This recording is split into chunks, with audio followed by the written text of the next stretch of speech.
وجعلنا من بين أيديهم سدا ومن خلفهم سدا فأغشيناهم فهم لا يبصرون.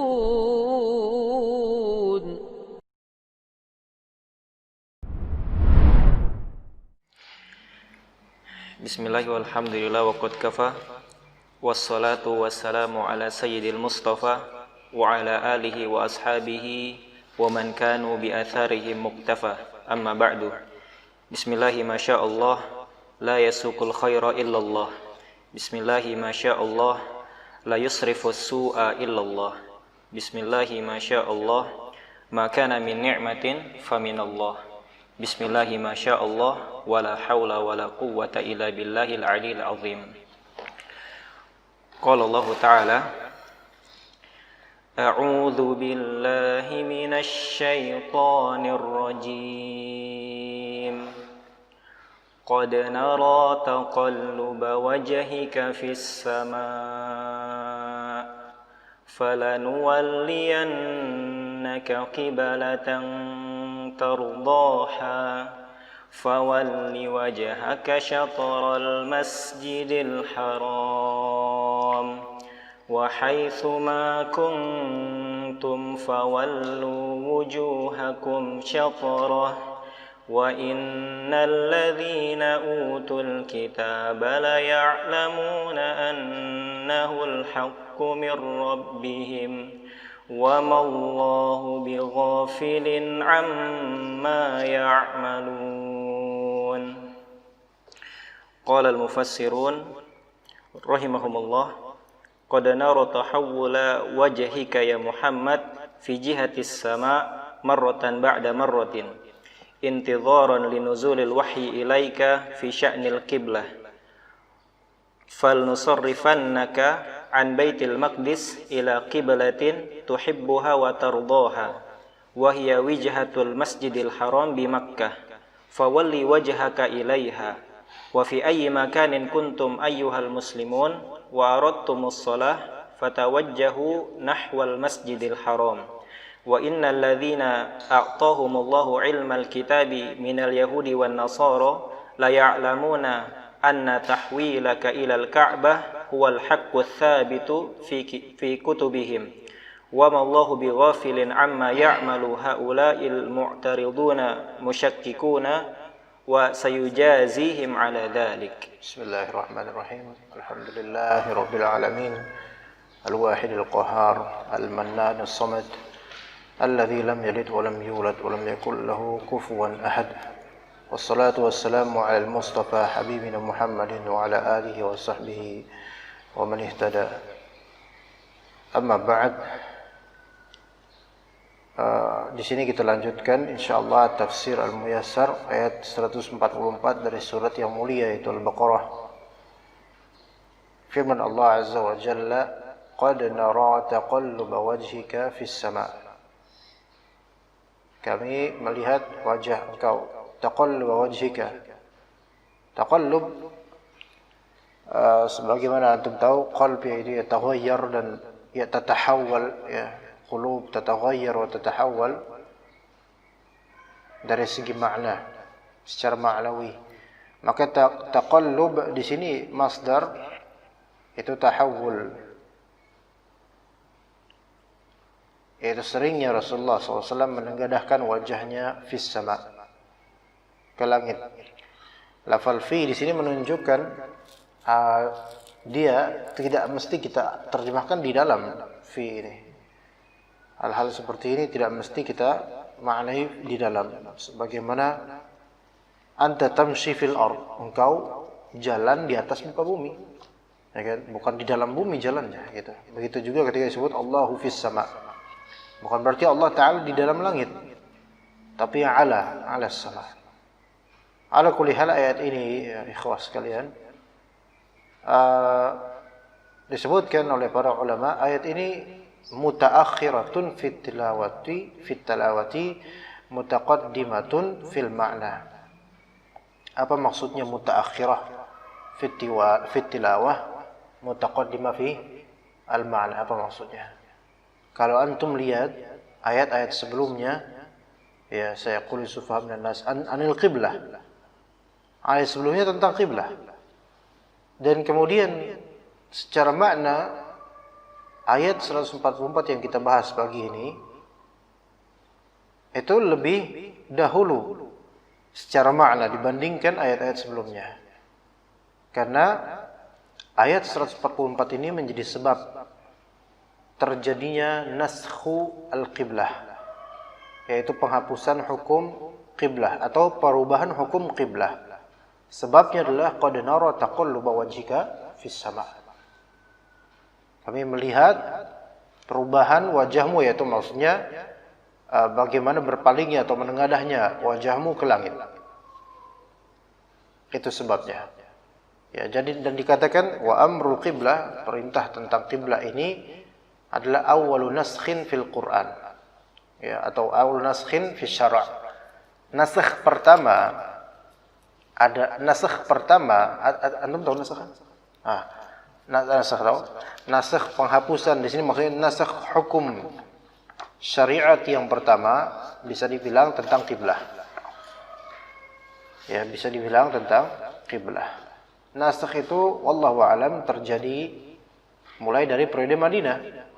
Karena di periode Madinah itulah hukum-hukum fikih bertebaran mulai bertebaran. Mulai Allah Ta'ala wahyukan kepada Nabi kita alaihi salatu wassalam. Bagaimana kronologinya? Kita tahu beliau alaihi salatu wassalam dan para sahabat radhiyallahu anhum, mereka salat di Mekah dengan menuju atau mengkiblatkan wajah ke Baitul Maqdis dan Ka'bah. Jadi menjamak kedua itu, Baitul Maqdis dan juga Ka'bah. Kemudian ketika mereka, yaitu kaum muslimin, hijrah ke Madinah, Allah Subhanahu wa taala tetap menyuruh untuk berkiblat ke Baitul Maqdis. Ya, tetapi dengan berkiblatnya kaum muslimin setelah hijrah ke Baitul Maqdis itu menyebabkan orang-orang Yahudi mereka mengejek orang-orang muslim. Karena kesamaan kiblah antara orang muslim dengan orang-orang Yahudi.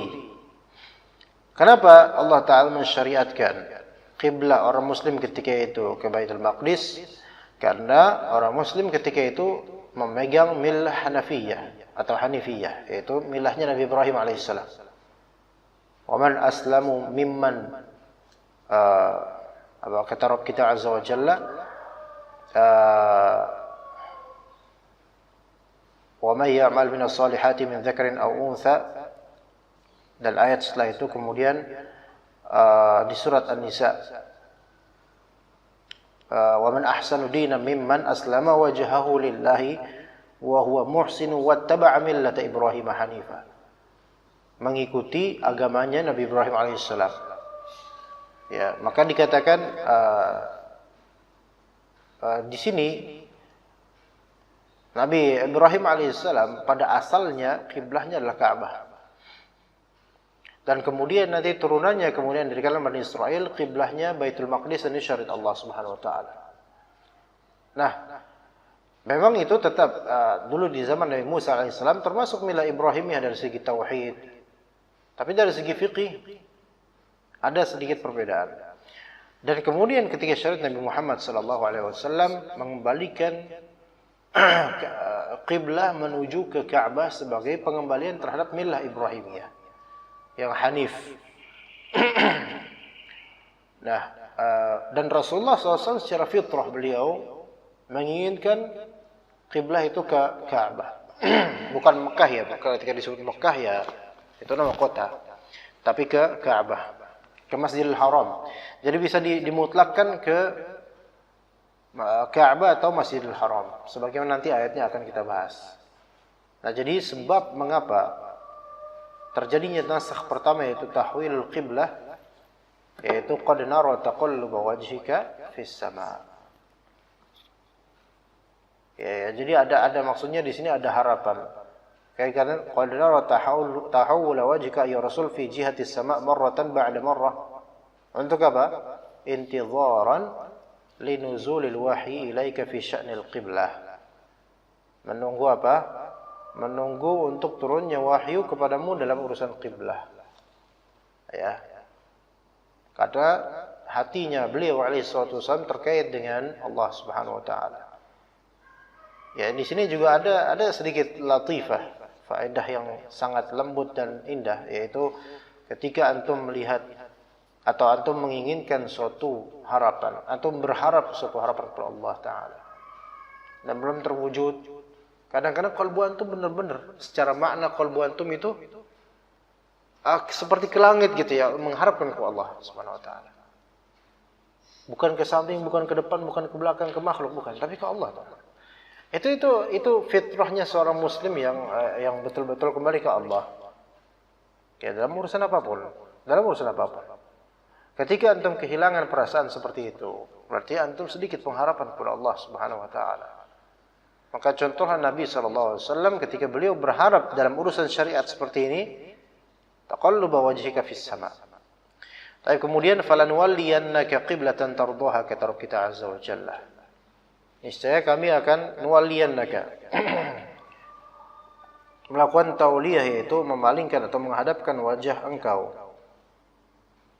ya untuk kiblat yang engkau tardaha, qiblatan tardaha, yaitu qiblah al-qiblat allati tardaha. Jadi tardaha ini ya dia bisa sebagai sifat untuk jumlah mufidah fi mahalli nasbin, sifat untuk qiblah ya. Jadi qiblah yang engkau restui, tarduha. Tapi di sini apakah syarat Allah di sini memang bergantung pada kerestuan Nabi sallallahu alaihi wasallam atau bagaimana? Allah taala yahkumu ma yurid. Allah berhukum dengan apa yang Allah taala inginkan. Ya. Tapi Allah jadikan hukum tersebut kerap kali adanya sebab di dunia ini. Apa sebabnya? Ada terjadi pencurian, nah sebabnya itu akhirnya ada syariat potong tangan. Ya, ini bisa ditutup aja ya, banyak lalatnya. Ya, syariat potong tangan. Ada sebab, tapi Allah yahkum ma yurid. Ya, terserah Allah taala jika Allah ingin seperti itu. Tapi apakah di sini falanwalliyannaka qiblatan tardaha artinya bahwasanya Rasulullah SAW kalau misalnya enggak diberikan jawaban oleh Allah, Rasulullah enggak bakal ridho? Enggak gitu juga. Tapi di sini Allah tahu dan Allah menjadikan Rasulullah SAW suka dengan qiblat tersebut. Makanya beliau meminta kepada Allah keputusan. Fawalli wajhaka falanwalliyannaka qiblatan tarduha. Fawalli wajhaka syatral masjidil haram. Maka sekarang walli ini fi'il amr, hadapkanlah wajahmu ya ke menuju ke apa? Al-Masjid Al-Haram. Ini baru di sini perintah. Ya, maka walli di sini langsung menjadi hukum. Karena dia fi'il amr, maka menjadi hukum dan ini menjadi kewajiban. Maka mulai sekarang fawalli wajhaka syatral Masjidil Haram. Dimutlakkan di sini bukan Ka'bah tetapi apa? Al-Masjidil Haram. Berarti boleh kita bilang kiblat antum di mana? Kiblat saya Masjidil Haram, boleh? Boleh. Maka di situ berarti memutlakkan yang umum dimaksudkan darinya khusus. Yaitu Masjidil Haram kan bukan cuman Masjidil Haram ada tiang, ada termasuk Ka'bahnya juga. Maka di sini maksudnya adalah Ka'bah tetapi dimutlakkan dengannya Masjid Al-Haram. Kemudian wa haitsu ma kuntum fawallu wujuhakum syatrah. Wal di sini Anda belum baca muyassarnya. Fala nusarrifannaka an Baitul Maqdis ila qiblatin tuhibbuha wa tardaha. Kami akan palingkan kamu dari Baitul Maqdis. Karena kalau masih terus di Baitul Maqdis maka orang-orang Yahudi punya hujjah untuk mengejek orang-orang Muslim dari qiblah atau dari Baitul Maqdis menuju kiblah. Tuhibbuha, yang engkau menyukai kiblah tersebut dan meridainya, ya. Yaitu wahia wijhatul Masjidil Haram di Makkah. Yaitu menuju ke Masjidil Haram di Makkah. Maka perintah Allah Ta'ala kemudian ditafsirkan di sini fawalli wajhaka ilaiha. Maka hadapkanlah wajahmu menujunya, yaitu berkiblatlah kepadanya. Allah Ta'ala berfirman wa haitsu ma kuntum fawallu wujuhakum syatrah. Dan dimanapun engkau berada, fawallu wujuhakum syatrah. Hadapkanlah wajah-wajah kalian syatrah. Lihat di sini ya, kawan. Kalimat fawalli wajhaka syatral Masjidil Haram dan kalimat wa haitsu ma kuntum fawallu wujuhakum syatrah. Coba antum berikan ke ana faedah tentang perbedaan dua kalimat itu. Fawalli wajhaka syatral Masjidil Haram, kemudian kalimat berikutnya wa haitsu ma kuntum fawallu wujuhakum syatrah. Berikan faedah latifah yang talibul ilm harusnya bisa beristinbat dengannya, atau faedah. Apa kira-kira dari dua kalimat tersebut? Furuq, perbedaan dari dua kalimat tersebut. Ayo, fadhil. Dari segi mungkin sarafnya atau nahwunya atau apa. Kaif, Rafi'i? Gimana, Yakin? Pak, udah hafal ayat ini sebenarnya? Ada pernah hafal, Pak? Ayat ini, juz 2, awal-awal. Furuq, perbedaan antara fawalli wajhaka syatral Masjidil Haram dengan wa haitsu ma kuntum fawallu wujuhakum syatrah. Ada keserupaan, cuman ana minta sama antum mengambil dan menjabarkan faedah yang antum dapat dari dua kalimat itu aja. Enggak full satu ayat, dua kalimat itu aja. Fadhal. Dari khitabnya coba. Paham enggak dari khitabnya? Fadhal. Dari khitabnya. Yang pertama apa? Anta, kamu ya. Kemudian? Yang kedua kalian. Kalian, jamak, mukhatabun ya. Itu perbedaan yang di sini kalau antum mempelajari dan mentadabbur Al-Qur'an, antum teliti dalam masalah ini. Ya. Di sini ada faedah gitu. Fawalli wajhaka anta syatrul Masjidil Haram. Berarti ini munfarid, yaitu mufrad anta. Kemudian berikutnya wa haitsu ma kuntum fawallu wujuhakum syatrah, kalian. Maka yang tadi menyendiri Rasulullah SAW, kemudian yang berikutnya perintah untuk siapa? Kaum muslimin. Ya. Apa faedahnya kalau kayak gini? Faedahnya adalah perintah untuk Rasul adalah perintah untuk kaum muslimin. Kecuali jika ada pengkhususan untuk Rasulullah SAW seperti wajibnya salat malam atas beliau. Sampai segitunya gitulah ya.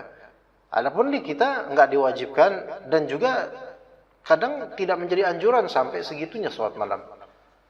Ya, itu kekhususan untuk beliau alaihi salatu wassalam. Ya, ini faedah.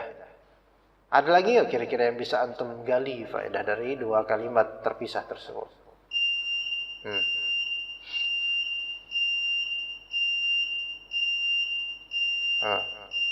Gimana?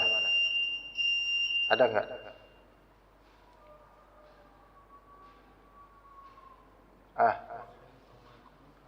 Dari apanya? Iya, apa jabarkan ke ana? Dimanapun kita selalu berada, tetap kita harus menuju ke Masjidil Haram. Iya, ini kiblatnya. Iya, terus kenapa kok yang sebelumnya tanpa ada wa haitsu ma kunta?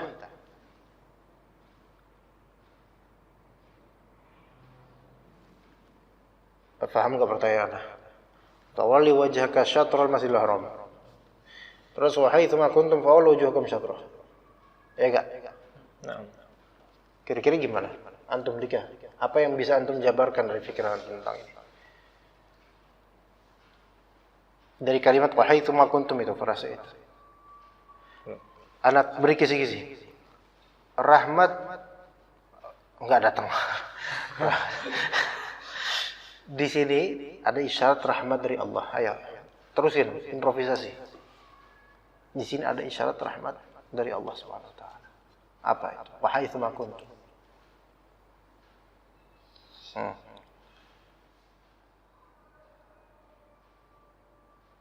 Kalau Nabi SAW tadi sudah, fa'uli wajhaka syatral masjidil haram. Tapi kemudian untuk kalian wa haitsu ma kuntum. Tapi sekarang khitab hakiki pada asal, maksudnya khitab khitab yang langsung di sini untuk para sahabat, karena ketika itu turunnya ayat mereka ada hidup, kita belum ada. Ya. Tapi khitab secara lafzi, khitab secara maknawi untuk kita enggak ini? Taib. Sekarang kata para ulama, wa haitsu ma kuntum, ini kan berarti wa haitsu ma kuntum dimanapun. Entah di bar, entah di bahar, entah di masyriq, entah di maghrib, ya kan ya? Apa fakta rahmat Allah di sini apa? Itu Allah Subhanahu wa taala merahmati seluruh orang-orang yang mengikuti kaum muslimin sampai semuanya itu disatukan kiblahnya. Dan Allah taala menyinggung kalian semua dimanapun kalian berada, luasnya penyebaran Islam. Iya. Gitu. Di sini tanpa mengenal perbedaan masyriq dan maghrib, bar dan bahar, sahil atau dimanapun. Ya. Tetapi pusatnya tujuannya satu. Gimana? Rahmat bukan ini? Rahmat. Sekiranya kiblat itu lebih dari satu, rahmat atau azab yang antum dapat? Azab. Maksudnya perselisihan yang enggak ada intinya kalau gitu. Kiblat aja deh. Ya kan? Ya memang ada perbedaan, kadang Indonesia kiblatnya yang waktu itu kan katanya ke Afrika malah gitu kan. Oke, tapi kita sepakat secara materi dan teori bahwa kiblat kita ke Masjidil Haram atau Ka'bah. Berarti itu rahmat. Coba kalau sekarang dipecah jadi Masjidil Haram boleh, Karbala boleh. Kif gimana? Iftirak. Dan iftirak itu bukan rahmat, azab. Begitu loh. Maka disitu haitsu ma kuntum. Dimanapun kalian berada, taib itu rahmat.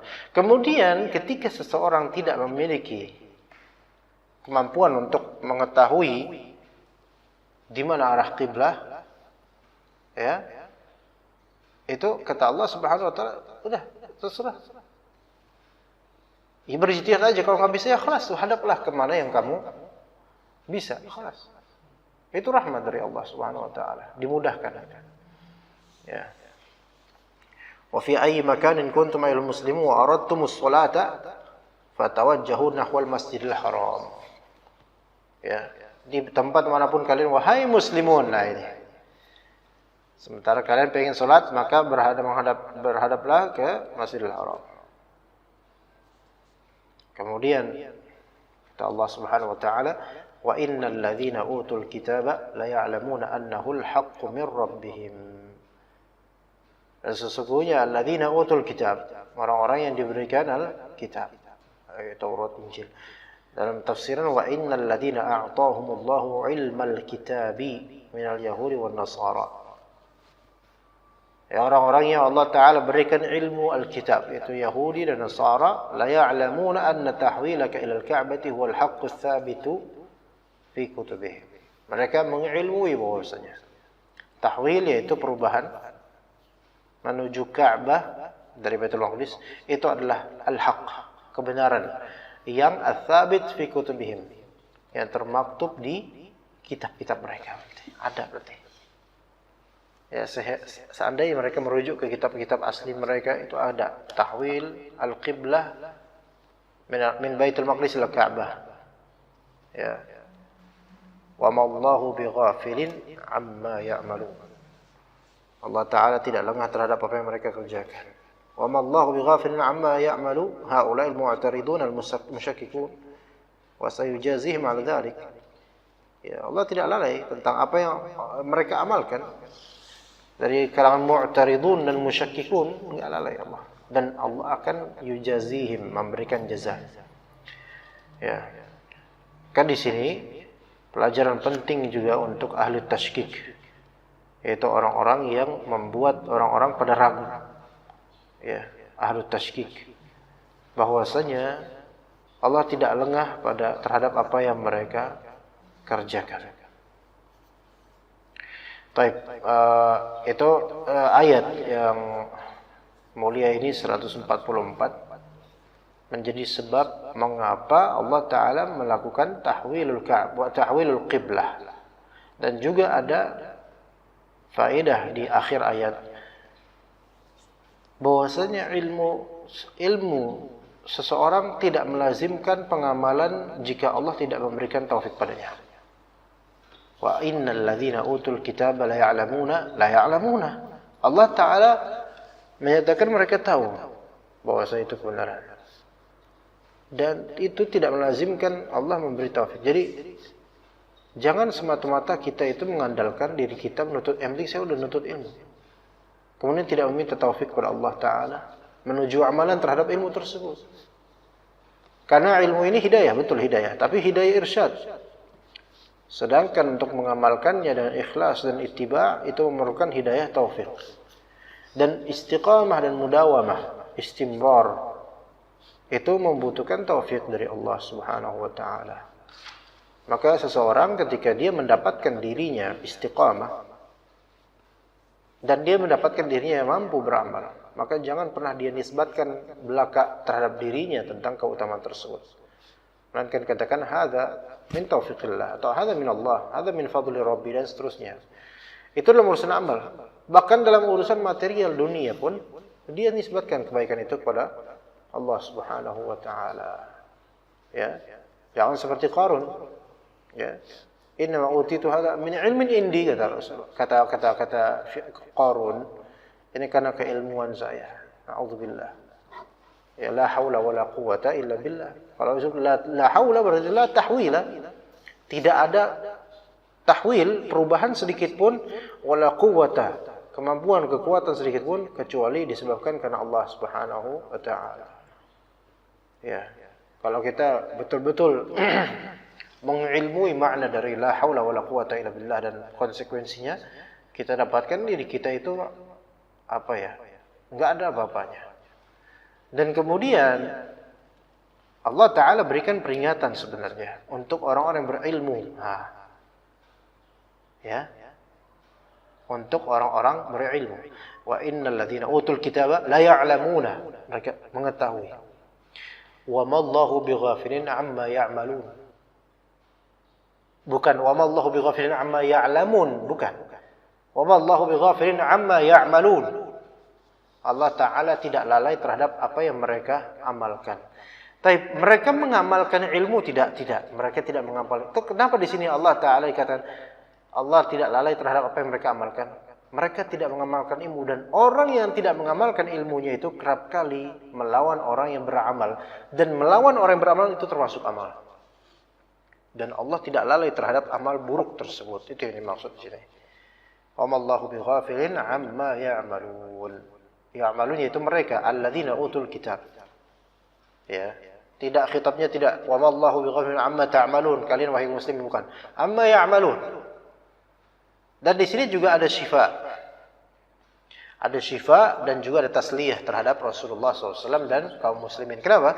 Karena selama ini mereka selalu diejek oleh orang-orang Yahudi, Nasara, dan lain-lain, siapapun. Ya, termasuk Quraisy, kafir Quraisy. Mengejek ketetapan dari Allah Subhanahu wa Ta'ala. Wa mallahu bighafilin amma ya'malun. Maka ketika ikhwan antum misalnya ada rintangan dalam dakwah dan fitnah terhadap antum, keji ataupun tidak, banyak fitnah, Masya Allah. Maka ingat, petikan ayat ini. Wa mallahu bighafilin amma ya'malun. Allah tidak lalai kok terhadap apa yang mereka lakukan kepada kita. Itulah. Apakah ketidaklalaian Allah dan pengetahuan Allah tentang kelakuan mereka itu menjadikan tidak ada konsekuensi? Ada konsekuensinya gitu loh. Jadi bukan cuma Allah tahu doang terus enggak ada konsekuensinya. Kata Allah Subhanahu wa Ta'ala, "Laisa bi amaniyikum wala amani ahlil kitab. May ya'mal su'an yujza bih." Ini bukan harapan kalian dan bukan harapannya ahli kitab. Siapapun yang beramal jelek akan diberikan ganjaran. Itu konsekuensinya. Baik, baca ayat kemudian tafadhol baca tafsir. Tafadhol. Wa qala Allah Ta'ala ولئن أتيت الذين أوتوا الكتاب بكل آية ما تبعوا قبلتك وما أنت بتابع قبلتهم وما بعضهم بتابع قبلة بعض ولئن اتبعت أهواءهم من بعد ما جاءك من العلم إنك إذا لمن الظالمين. Ya, diperhatikan lagi untuk masalah makhraj huruf qaf. Ya, ditekan lagi ya. Mirip dengan kaf. Baik. Assalamualaikum. Qala al-mufassirun rahimahumullah wa la in ji'ta ya Muhammad alladzina u'tu at-Taurata wal Injil bikulli hujjatin wa burhanin ala anna tawajjuhaka ilal Ka'bah fi shalah wal haqqu min indillah ma tabi'u qiblatak inadan wastikbaran wa ma anta bitabi'in qiblatahum marratan ukhra wa ma ba'duhum bitabi'in qiblata ba'd wa la in ittaba'ta ahwahum fi sya'nil qiblah ولئن اتبعت أهواءهم في شأن القبلة وغيرها بعدما جاءك من العلم بأنك على الحق وهم على الباطل إنك حينئذ لمن الظالمين لأنفسهم وفي هذا تهديد ووعيد لمن يتبع أهواء المخالفين لشريعة الإسلام. أحسنت. قال ربنا عز وجل ولئن أتيت الذين أوتوا الكتاب بكل آية ما تبعوا قبلتك. Ini berarti jika walaupun engkau wahai Nabi Muhammad alaihi salatu wassalam ataita engkau memberikan bikulli ayat semua ayat, semua keterangan.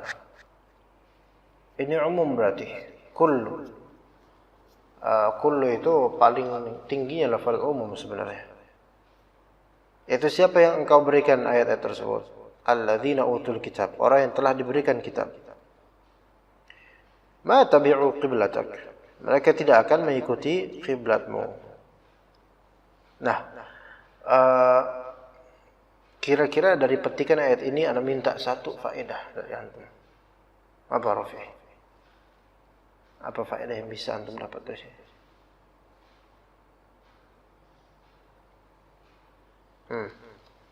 Ini sebenarnya konteksnya celaan atau pujian terhadap mereka. Celaan. Type. Improve. Apa yang antum bisa dapatkan? Faedah.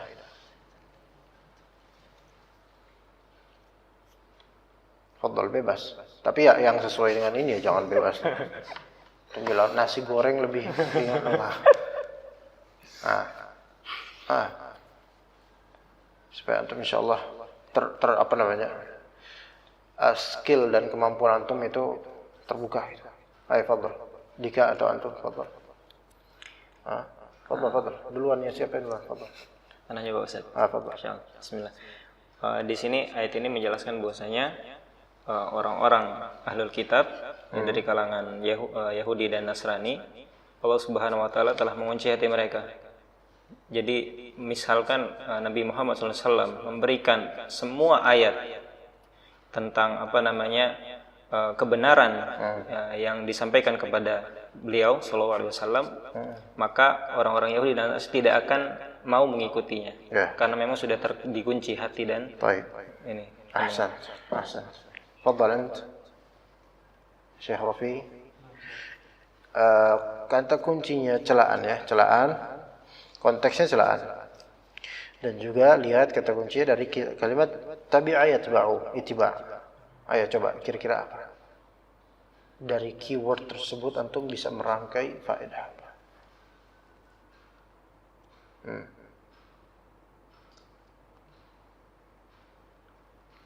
Belum bisa? Di sini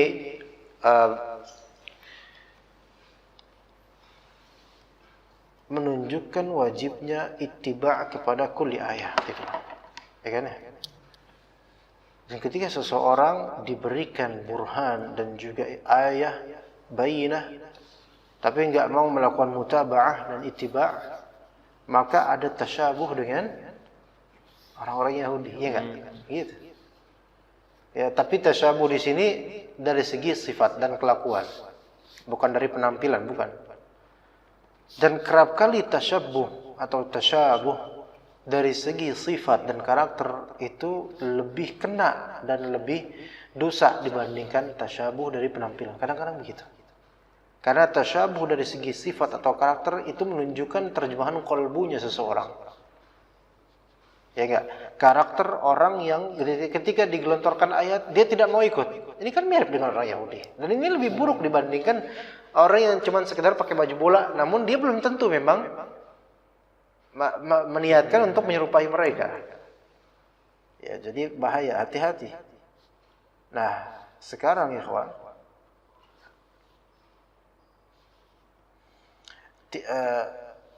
ittiba' kepada ayat atau kepada kebenaran, ittiba'ul haq,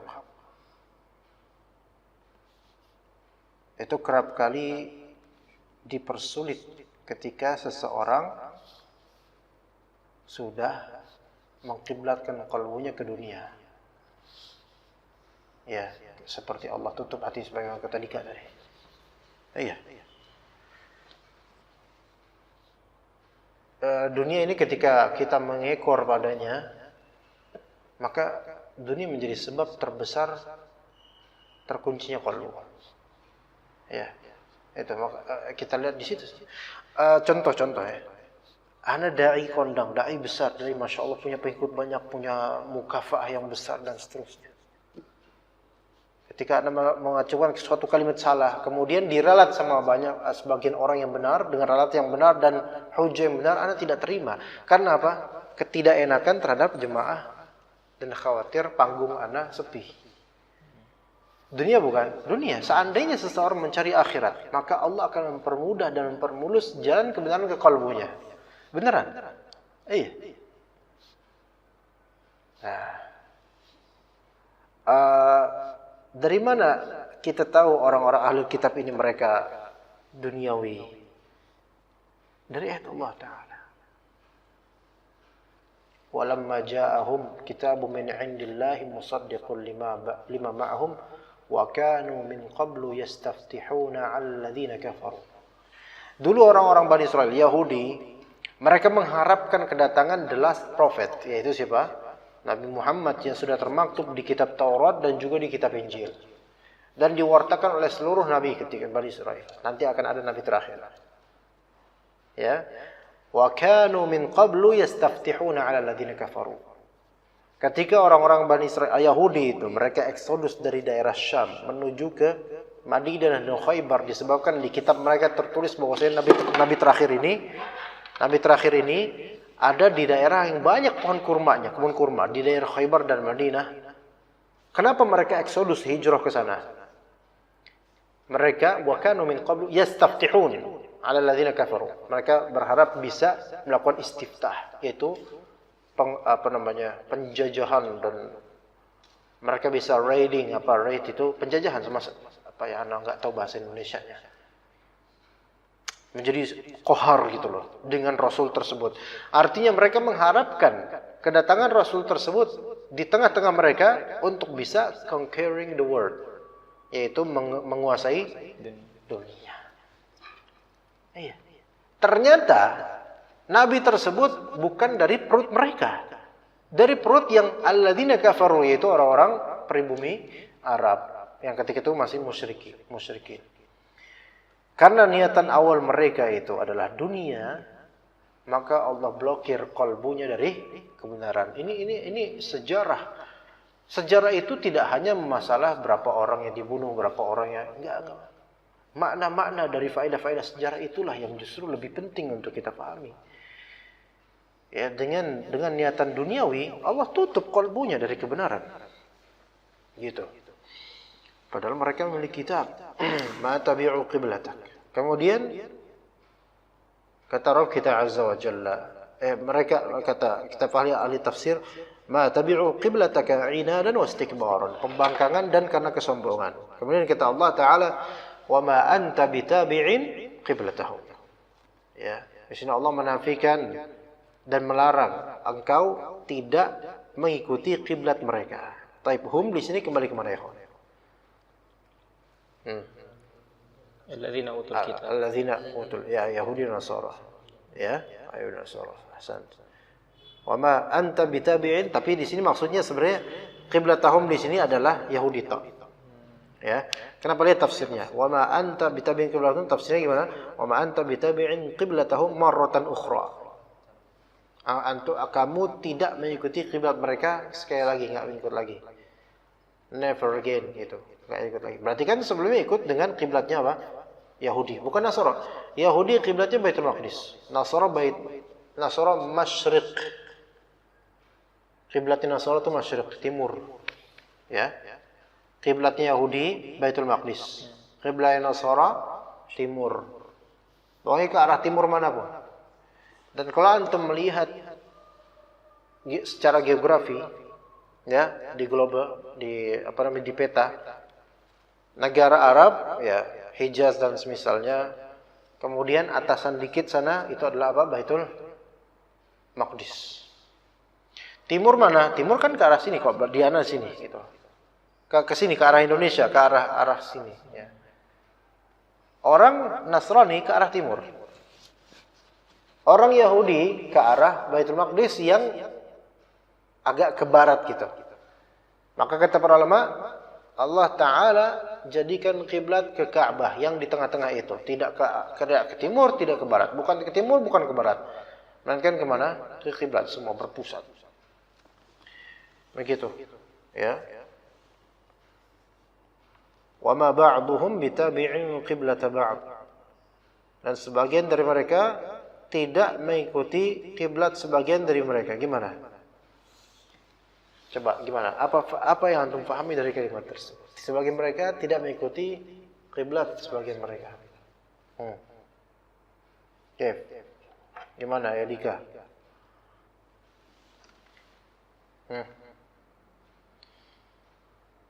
Ya mungkin sebagaimana disampaikan Ustaz tadi, bahwa ba'dhum itu dari kalangan Yahudi Nasara, ya. Masing-masing mereka tidak akan mengikuti kiblat masing-masing. Yahudi enggak ngikutin Nasara, Nasara juga enggak ikut. Ahsan. Iya itu maksudnya.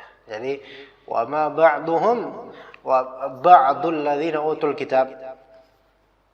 Ba'd yang pertama adalah siapa? Bisa Yahudi, bisa Nasara, bisa. Dia sebagian mereka mengikuti kiblat ba'din. Kiblata ba'din di sini tanwin. Di sini disebut namanya tanwinul iwad namanya. Ya kan? Antum pernah dengar enggak tanwin lil iwad, ya? Ya kadang-kadang tanwinul iwad itu ya bukan sering gini. Misalnya innaka idzal laminadh dhalimin. Iwad terhadap kata atau jumlah mufidah. Iwad menggantikan peran jumlah mufidah. Gitu, ya. Iwad seperti ini kadang-kadang dia memposisikan seperti ada jumlah tapi dihapus karena sudah disebutkan sebelumnya dan ini mewakili. Kadang itu berupa tanwin, kadang itu berupa dhammah. Ya, seperti wa kanu min qablu yastaftihuna 'ala alladziina kafaru. Wallahu a'lam, seperti itu. Wa ma ba'duhum bitabi'in qiblata ba'd. Sebagian mereka baik Yahudi atau Nasara tidaklah mengikuti kiblat sebagian dari mereka. Baik Yahudi dan Nasara. Jadi Yahudi kiblat TWK, Nasara gitu kan. Artinya apa ya kawan di sini? Penjabaran. Ya, mereka berselisih dan kamu jangan ikut mereka dua-duanya. Yang benar kamu udah ke kiblat ke Masjidil Haram. Qala Allah Azza wa Jalla, "Wa la in ittaba'ta ahwa'ahum min ba'di ma ja'aka minal ilmi innaka idzal laminadh dhalimin." Kalau misalnya kamu ittaba'ta ahwa'ahum, hawa nafsu mereka. Kalau kamu mengikuti ahwa'ahum, wala in ittaba'ta ahwa'ahum fi sya'nil qiblati wa ghairiha. Ya, dalam urusan kiblat dan selain urusan kiblat. Mengikuti ahwa'ahum, ya. Di sini Allah mutlakkan ahwa. bukan ilmu mereka, bukan ahwa.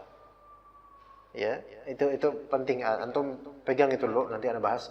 Min ba'di ma ja'aka minal ilm, setelah datang kepada engkau dari ilmu. Apa ilmu yang dimaksud? Wahyu. Oke? Ilmu yang dimaksud wahyu. Innaka idzal laminadz zalimin, sesungguhnya engkau termasuk orang-orang zalim. Oke? Nah, sekarang ada kata kunci ahwa. Atau kita baca dulu di tafsir Muyassar ba'da ma ja'aka minal ilm bi annaka 'alal haqqi wa hum 'alal batil. Kamu benar, mereka batil. Innaka hina idzin laminadz zalimin li anfusihim. Kalau misalnya kamu udah tahu kamu benar dan mereka salah, terus kamu malah ikut dengan mereka, berarti kamu itu termasuk orang yang menzalimi diri sendiri gitu. Wa hadza khitabun li jami'il ummati wa huwa tahdidun wa wa'idun liman yattabi' ahwa'al mukhalifin li syari'atil Islam. Ini merupakan khitab, pernyataan untuk seluruh umat, dan ini merupakan ancaman, tahdid, ancaman ya. Liman yattabi', bagi orang yang mengikuti hawa nafsunya, orang-orang yang menyelisih syariat Allah Ta'ala. Di sini ikhwan, kata kunci ada ahwa'ahum dan al-ilm. Konteks yang disebutkan di ayat ini konteks apa? Urusan qiblah, tapi faedahnya umum. Kita kembalikan dulu ke konteks. Allah Ta'ala di sini dalam kalimat ini khabar, tetapi maknanya adalah amr, yaitu atau nahi. Jangan ikuti hawa nafsu mereka.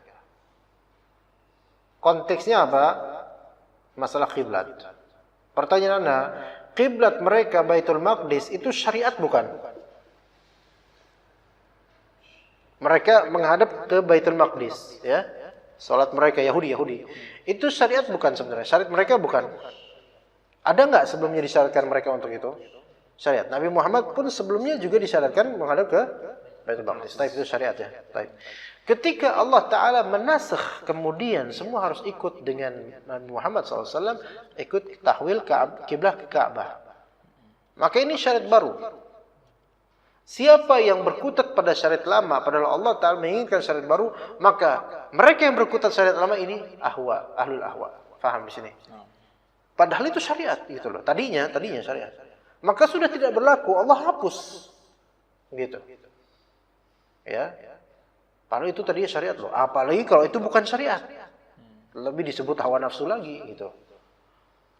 Nah, sekarang kalau kita lihat orang-orang, dan ketika kita sudah punya dalil, terus kita malah ikut kepada orang-orang karena nggak enakan sama mereka, sengaja ikut gitu. Karena nggak enak, atau karena cari perhatian, atau karena takut nggak diundang lagi dan seterusnya, maka ini berarti ittiba ahwa'ahum. Iya. Dan ini ketercelakaan yang tidak sedikit terjadi pada orang-orang yang sudah punya banyak follower. Begitu. Dan konsekuensinya kalau kita mengikuti hawa nafsu orang-orang, maka kita akan termasuk orang zalim. Baik di sini zalimin li anfusihim, zalim terhadap diri sendiri. Ya, gitu. Zalim terhadap diri sendiri. Akan tersiksa. Kalau kita ikutin hawa nafsu orang itu benar akan tersiksa. Tapi ketika kita punya pendirian dengan dalil, bukan pendirian sok tahu, dengan dalil ini benar, orang seperti itu, khalas. Qul la yastawil khabithu wat thayyib walau a'jabaka kathratul khabith. Kata Allah di surat Al-Maidah. Katakanlah tidak akan sama yang khabith, apa khabith ini siapa? Menjijikan, najis dan seterusnya. Yang buruk, la yastawil khabithu wat thayyib. Yang baik dan buruk enggak bakal sama. Walau a'jabaka kathratul khabith. Walaupun banyaknya hal yang buruk itu membuatmu takjub dan kagum banyak. Ya, fattaqullaha ya ulil albab la'allakum tuflihun. Maka bertakwalah kalian kepada Allah wahai ulil albab, orang yang punya akal, menggunakan akalnya. Semoga kalian beruntung. Lawannya dari falah ya khusran. Dan khusran yang terbesar adalah ketika seseorang berbuat syirik. Ya, wa ma yusyrik billahi, kata Allah Subhanahu wa taala, wa may yattakhidhis syaitana waliyan min dunillahi faqad khasira khusranan mubina. Ya, menjadikan syaitan sebagai wali maka akan merugi orang tersebut.